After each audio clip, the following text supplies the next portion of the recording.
This podcast is brought to you by Mapper Forward's new Patreon community, the Global Coffee Think Tank. Check the show notes or head to patreon.com/MapperForward to find out how you can become a member today. Welcome back to the Daily Coffee Pro by Mapper Forward, friends. I'm your host, Lee Safar, and we are joined again by Cosimo Libardo. And Cosimo, we're talking about the coffee supply chain, particularly small businesses in the coffee supply chain, and their profitability.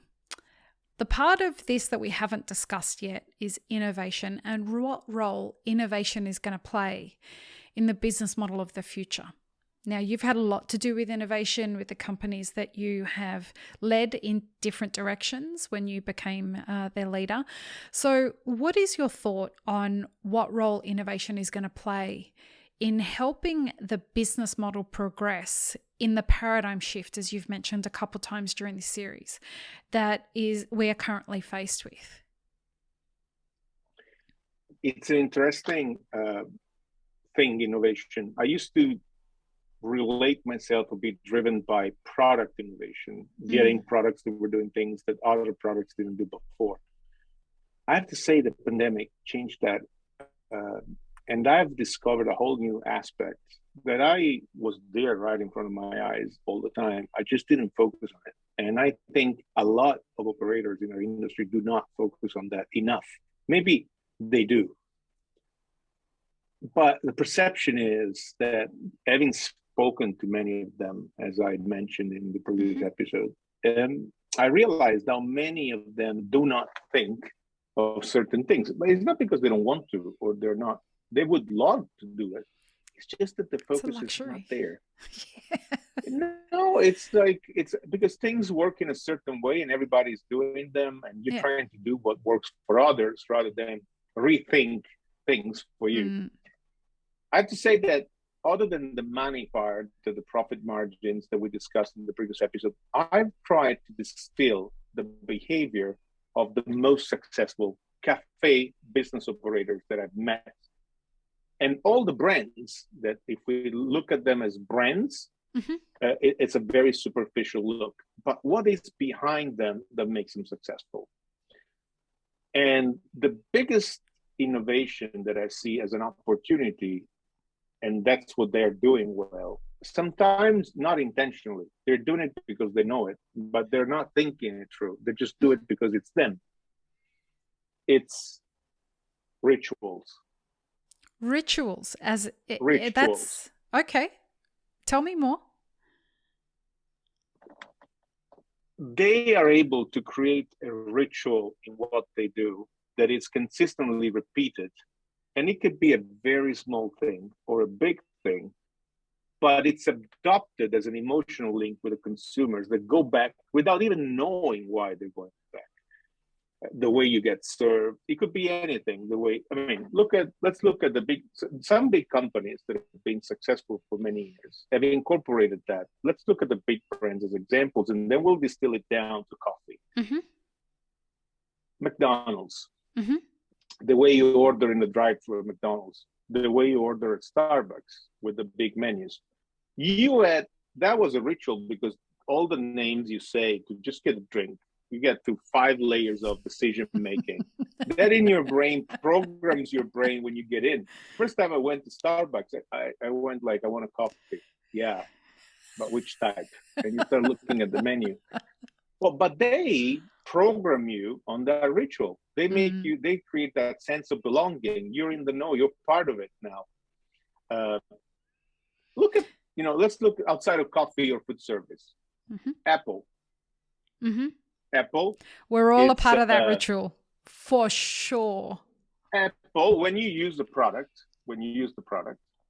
you're doing so. Why we have to swipe like this? Who said that we're going to have to do it like a book? They decided that. If they decided that we were going to have to tap 3 fingers and that was something that were the coolest, they have programmed us to use products in a certain way. The ones, the smartphones that followed Apple had to do the same thing Apple did.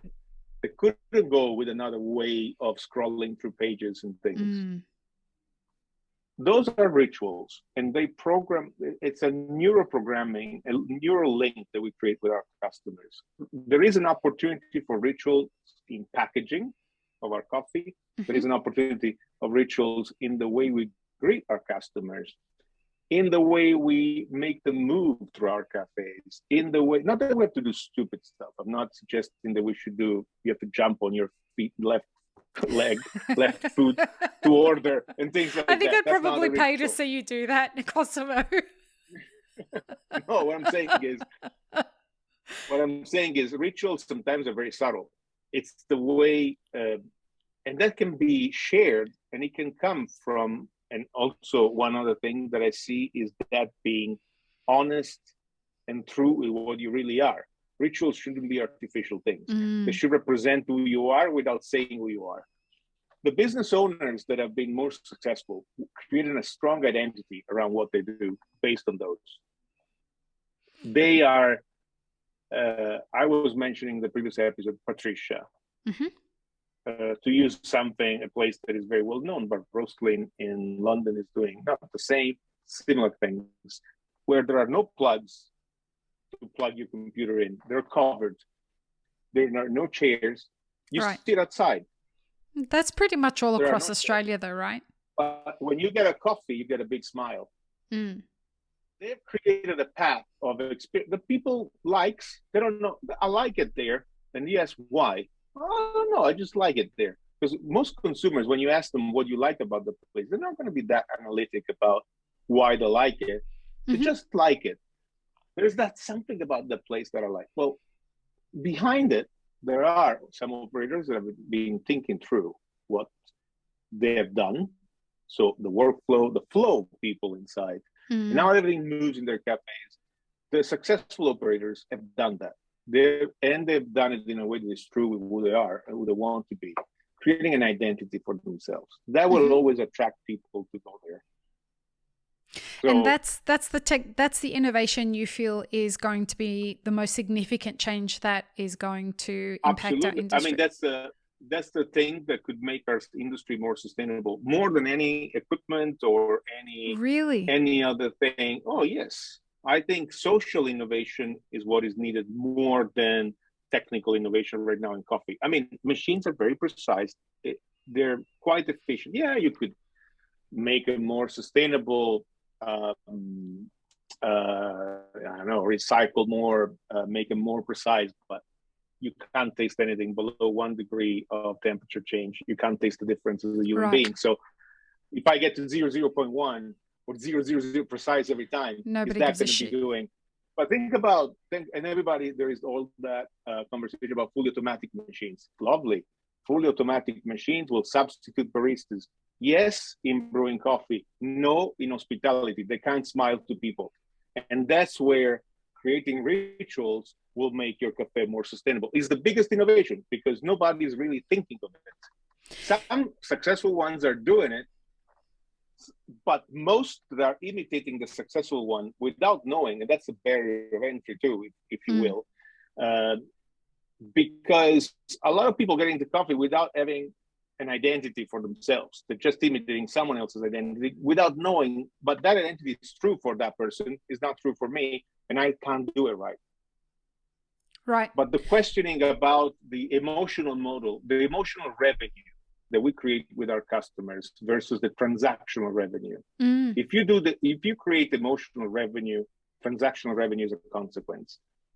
Most of the focus is going on transactional revenue. I do think in times that are challenging right now, creating a model around emotional revenue through rituals that are built in small things, from the way a ritual could be also the way opening a service that is not profitable per se, but could create an emotional link, either online or bringing your experience cafe to someone's house, creating a program. I mean, there are so many things you could do. There are different, and that could generate that emotional link. I think that's going to be the key for the future. Unpack that for me generationally. So if we look at Gen X, Gen Y, and Gen Z, unpack, because I think it's a really fascinating concept, this idea of social revenue. So help me understand how that translates through the generations, because I can see how that works, particularly for Gen Y. No, Gen Z, the youngest of our consumers, as well as our workforce right now, is Gen Y, and they're coming in. They want values-based businesses. They want to know what you stand for. They want a genuine interaction. But with regards to the other two generations, the challenge that I see there is that efficiency is something that both of those generations value very much. They're much more on the go. They're not.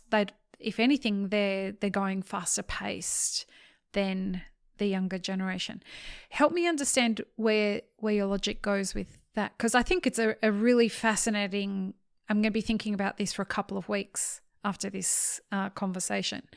So tell me where it goes with generations. Well, generations obviously come and have different expectations. Right now, with the massification of specialty, convenience and flavor are sort of in demand simultaneously. While before you create two different experience paths, so like specialty capsules are the example or the child of this, one of the many childs of this new Drip scenario, bags, right? steep bags, all of them. You just go, oh, Comet here that does the, pre-extracted frozen in the US that ship to your house. And, you can dilute it wherever you are, the portability of that experience and flavor. As you said, pace is higher. I want to use my time wisely. I don't have to stand there waiting for you. True. But how many times you get a chance for a smile too? Like how many times you have, because the emotional link is something soothing emotionally. It doesn't have to be a big thing. You don't have to smile to everyone. I'm not suggesting that you just stay there and look at people like that. You look like a weirdo or a creep more than anything, but you can be nice to them. I mean, I think transgenerationally, that experience is so scarce right now out there that who offers it, and you feel good for those 3 minutes that you're in there. Yeah, so speed is one thing and making it fast. Also because your staff can't be nice for more than 3 minutes. Because that's the other thing is consumers, your staff too, you can't wear them out. No. So you need to think it through, because if you want to offer a consistent hospitality service and creating that emotional link with your consumers, creating a ritual is also a way to, it's a mix of things. You have the format, which is the physical space and how it's organized, and the ritual, which is the emotional space. The two things have to be in alignment. That's the biggest innovation. Whomever comes up, but there is not one recipe though. The thing is, that's a question you have to ask for yourself. Sometimes your staff is going to help you because they know more about, and creating an identity. Based on that identity, you can identify things. And it's a, trial fail approach where you could try things. They don't have to, they could be subtle. They could be, let's do things in what represents us, who we want to be. And while we do that, how we want to interact with customers. Those are the two biggest innovations that I've seen, but they're not innovations per se. Reality is 99% of cafes out there are not doing it. We just haven't done it well. No, because they're not thinking of it. As I said, the focus is somewhere else. Which is the most precise espresso machines out there. There are 70 of them right now you can buy. They're all good. You could ask yourself, which is the fastest in giving high quality, fastest in giving me a good product in the shortest amount of time possible. That could be a good question. Which gives me an opportunity to create a ritual about what I do, because also we consumers like the fact that latte art is a ritual. If you look at what our industry has produced over time without knowing it, the ritual of coffee, specialty coffee, is based in a way the ritual of tea. If you want to create, this analogy is far-fetched, but what I'm saying is the ceremony of what you're doing. I was thinking that word in my head. The way you move, that's a ritual in itself. Some customers do like to watch you making coffee because they like the movement, to see the craft, to see the art of latte art specifically comes from that. But we stopped at that. That was enough. well, there is a big opportunity in rethinking what we do. Also, in that sense, because I think that's going to, with less money available to spend, I want to go spend them maybe less frequently as an individual, but there'll be more individuals that will want to have that experience if it's in line with what they expect. Yeah. Fast-paced sometimes. You could have you can create different experience paths within the same location too, because let's face it, the 3 generations you were mentioning, you could have an experience where you sit down and there is a different level of interaction with someone very skilled, and you can ask all the questions. You're that type of customer. There's someone that wants to be on the go, but have good coffee and get a smile with it. That's another type of customer. So you got to understand who your customer is, though, right? Like who in general is the customer that you're attracting in, which is something that we don't do very well as an industry. That's the point. If you don't ask yourself what you're offering to them in the first place, how do you know because you're not measuring your business emotionally. Because one thing I've learned about businesses is that many of the transactions that happen that involve businesses are not logic, they're emotional. Yeah. And that emotional link, the emotional revenue in many businesses, or their ability to generate emotional value is more linked to their equity, their actual financials. I have a really great example of that. Have you heard of a Cinderella Latte? No, sorry, no. Don't be sorry. Do I look like do I look like I'm old that don't know any more about anything about the coffee industry, or is something I should not? No. This leans right into your point about emotional revenue. Cinderella Latte is a brand new thing that is on Starbucks' secret menu. And so what happens is there's these Instagram and TikTok videos going around where people will go into a Starbucks and just ask the barista, do you guys have a Cinderella? Do you know what a Cinderella latte is?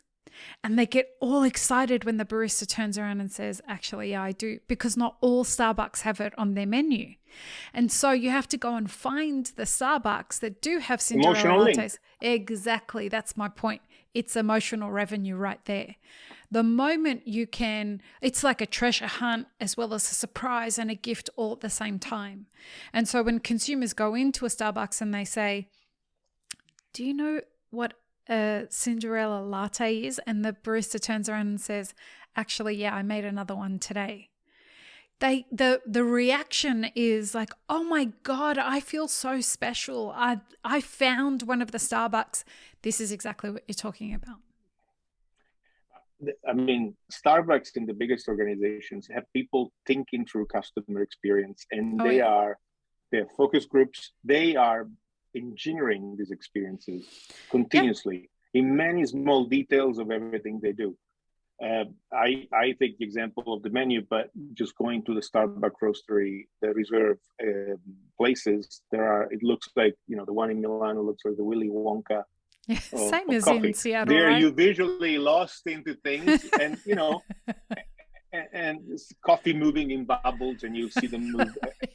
Does it help? Does it make coffee better? No, but you love it. You just could stay all day there watching it. 100%. What I'm saying is, we tend to think of ourselves as consumers as very analytic and decision making focused. No. We're not. If you like, we'll come back. Even if you're a little bit more expensive than the other guy next door, we'll come back. And that's the thing, is businesses, small businesses, or even medium businesses have not spent enough time because when you're creating emotional link, the first emotional link that needs to be created is inside your organization with your employees. They need to be part of something. And that's what at Toby's we have done successfully when I was there. We were part of the same. It didn't matter what role you had, we were part of the same. And that's been a great laboratory for that paradigm, testing that paradigm, and it really didn't work. I mean, it did work. Then you need to create an identity around who you are, and then you need to be able to communicate that identity both in terms of format and rituals associated with Mm-hmm. that format. Those are the 4 steps you need to take. 100%. There's no way around them. They need to be part of that journey that you create internally, that analysis, because a lot of businesses are more valuable based on their emotional value than their financial value. Brands are loaded with emotional value. Yeah. The brands that are more successful are loaded with emotional value. Mm-hmm. Nike has created a huge link with a much larger cut of the population in recent years by creating or making their shoes become something you want to own, something that makes you feel good when you wear them. And it's not about you running faster or jumping higher. It's about feeling good. It's just do it. Just get it done. Just do it. And it's motivating. It's inspiring. It tells you that there's nothing that's unattainable for you. Just put on our shoes and just do it. That's it. That just do it was the start of it. They now became collector items. They're not anymore shoes. Oh yeah. So you feel good. You feel good because you got the Cinderella Latte shoes. You got the exclusive Nike. Yeah. The exclusive Nike, which are limited, and they do so many, and they keep rotating. So collection of tennis shoes became, or sneakers became a lot more common than my generation. You had 15 pairs of tennis shoes would look at you like, are you stupid? Like, why do you have all those shoes? Which is not necessarily a good thing for the planet, let's say, but we as humans need, emotional especially in connection, challenging times, that emotional revenue. So we don't get served just a cup of coffee.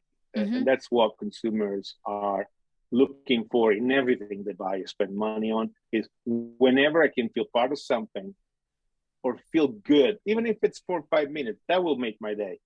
We have the chance to make someone's day. We have the chance every coffee we serve to make someone's day.